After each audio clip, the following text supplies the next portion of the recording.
Station Gang, and welcome back to another installment of Fresh Ink with your boy Stu from Dr. Doom's Fan Club, the show where I spotlight my favorite new comic book issues and why I love them so much.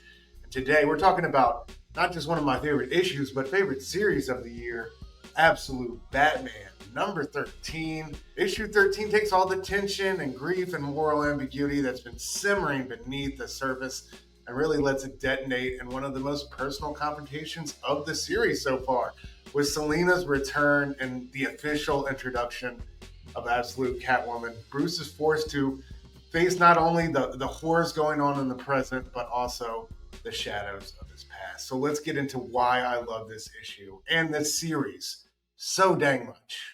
Since its launch back in October 2024, Absolute Batman, written by Scott Snyder and mainly illustrated by Nick Dragotta, has reimagined the Dark Knight from the ground up.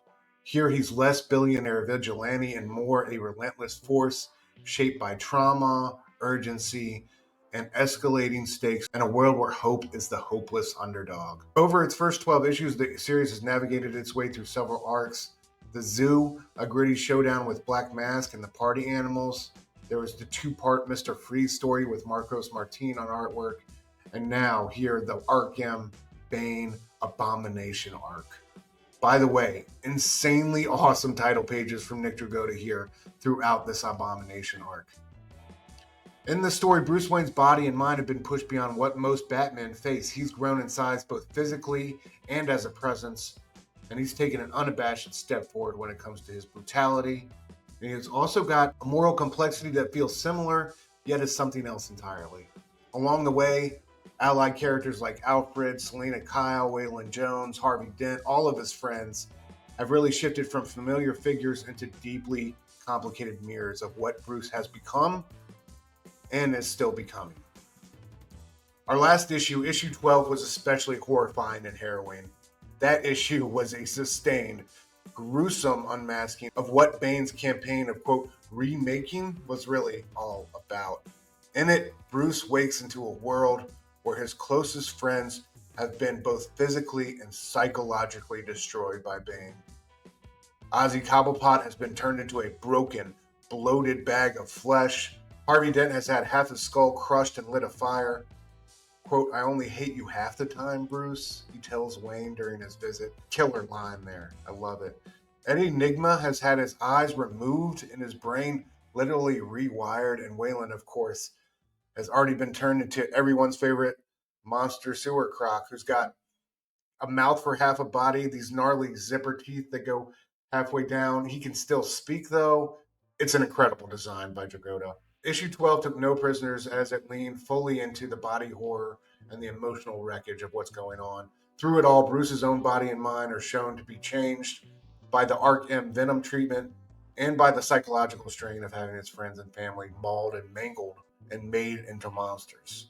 That issue was brutal, it was methodical, it was awful in the way it lingered, and I loved every second of it. One of my favorite comics of the year, forget of the series. This was one of those unforgettable moments that you live for. Dragotta's body horror and illustrations in that one were unreal. So, Absolute Batman 13 lets us catch our breath a bit. I love this one because it's a well-done slow burn, a fevered lull before the finale. Snyder and Dragotta pull the reins tight here, and instead of the big Batman versus Bane showdown we might have been expecting, at least in part, instead we get an issue full of proper introductions. Absolutely when it comes to Absolute Catwoman, and partly when it comes to Absolute Harley Quinn. So let's dig into the really efficient and intriguing character development that's going on here. For me, Selina's official arrival here landed with all the panache and chemistry I had hoped for. Snyder and Dragotta, first flashback to an old Gotham moment, Bruce and Selina on a metro train, having just bribed Falcone for a favor, and Waylon's big prize fight. This is a storyline from the past that has been echoing all throughout the Abomination arc with Bane. Bruce has been training Waylon for this big fight, but he's been conflicted, along with Selina, about if Waylon truly has a shot in the first place. We see Selina agreeing with Bruce, definitely influencing Bruce, perhaps manipulating Bruce, as she's helping him to harvest all this doubt he has about Waylon's chances. Together, they go off to pay Falcone at the golf course, and on this train ride, Selina tells Bruce that she didn't think she had it in him, that she's impressed. and she assures him that this is how they all win. But that isn't how Wayland sees it. Later in the issue, we will see Wayland ultimately fire Bruce as his trainer precisely because of his lack of faith. He wants a friend in his corner who believes in him, and Bruce, simply put, has not been that friend whatsoever. In the present, this history, not only between Wayland and Bruce, but especially between Bruce and Selina, kind of haunts them both. Their romance feels fragile and bruised, but at the same time, these two are passionate and alive. Their dialogue when they're getting it on in this issue is something I found particularly charming. So after our flashback, we get our proper introduction to Absolute Catwoman, who's already incapacitated Alfred and got him on the ground, right? Catwoman's new look upcycles tech associated with Black Mask, notably the domed helmet style popular with his operatives. And in doing so, it kind of blends the style and intimidation in equal measure. Alfred, ever our moral center, mentions her dealings in Penang and her horrendous lack of loyalty there. That's a detail that underscores her shadowy dealings abroad. Her suit itself is fire. I've loved every single one of Dragotta's character designs for this series. He's really found a sweet spot when it comes to an intersection of a cool look with radical functionality. Selina is decked out in this grayish, full body spandex style leather. It's sleek but armored, kind of reinforced in spots. She's got this midriff support, which holds her automatic rifle. Got a little tactical belt. Her tail is both parts whip, but also the clip to her gun. My favorite look or panel of Absolute Catwoman during this issue was her in action as she shoots down all the members of the Red Hood gang. Bruce reacts in horror at first. Like, what? She just mowed down an entire group of kids? And when she does so, her helmet changes to cover her entire head, her mouth, and everything. She looks infinitely more menacing now. And I love when she tells Bruce, you know how I hate kids. However, we soon learn that she has just darted them. She's put them to sleep. I love Dragotta's little Z's there. And again, his lettering when she's tapping Alfred with her tail, the dink dink. It's the little things, folks. Her iconic cat ears are present on the helmet, perched high on the mask, which obscures her features with this cool reflective visor. We always see the city's lit up skyline appearing in its reflection. I love that. The contrast between her slim silhouette and Bruce's hulking form is visually striking, really works here. And Dragotta designs her to move like a shadow. She's dangerous and sleek. And with that helm echoing Black Mask, not just in its shape, but in its implied technology, it raises all sorts of questions about how deeply her past and allegiances might be intertwined. We also meet Absolute Harley Quinn, who in this book is leader of the Red Hood gang, and she agrees to ally herself with Batman and Catwoman in order to bring down the Ark M compound, the horrors it's creating, and everything behind it. The rest of our issue kind of sees Batman call out Bane for our final showdown in a moment that's Batman AF. He also rejects the counsel and help from Selina, who's doing her best to warn Bruce not to use the Venom. It is what they want. But Bruce sees no other path forward when it comes to being able to beat Bane. He doesn't think he can do it without the help of the Venom. Bane, meanwhile, we find out in a single page reveal, is now at maximum infusion when it comes to the Venom. So our boy's going to have his work cut out for him when it comes to that one-on-one. But Bane longs to be done with this saga.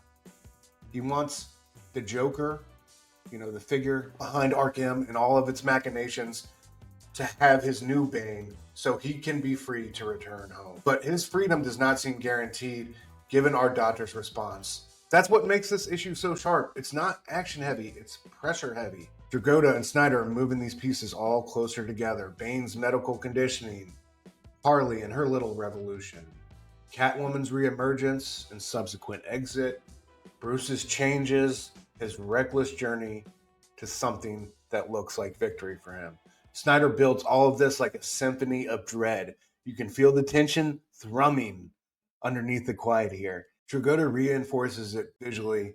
Clean, elegant page layouts where a single shadow, a half-lit eye, like I love the black lipstick on Catwoman here, the strain in the muscle. All these little things say more than the dialogue ever could. And lastly, I love how Selina and Bruce's romance functions as a counterpoint to the horror we have going on. In most Batman stories, Selina's kind of the escape, right? Even though she's the bad girl, she's the person who helps Bruce remember that he's human, that he wants to be loved, that he has needs like the rest of us. Here, there's a little bit of that in her warning about the venom, but really she acts as a mirror. The tenderness between them is still there, but it's kind of tainted, and we get the sense that maybe she's one of the few people who understands how much Bruce is truly changing and how helpless he may be to stop it. Absolute Batman, number 13, y'all. This series has been tremendous. Dragotta's art is such a uniquely right choice for this story, and I'd be remiss not to applaud and commend Scott Snyder for not only the job he has done here, but really at DC as a whole, helping shape and push them into an exciting and awesome new age of storytelling. I cannot wait to see what the future has in store for DC Comics and the Absolute Universe.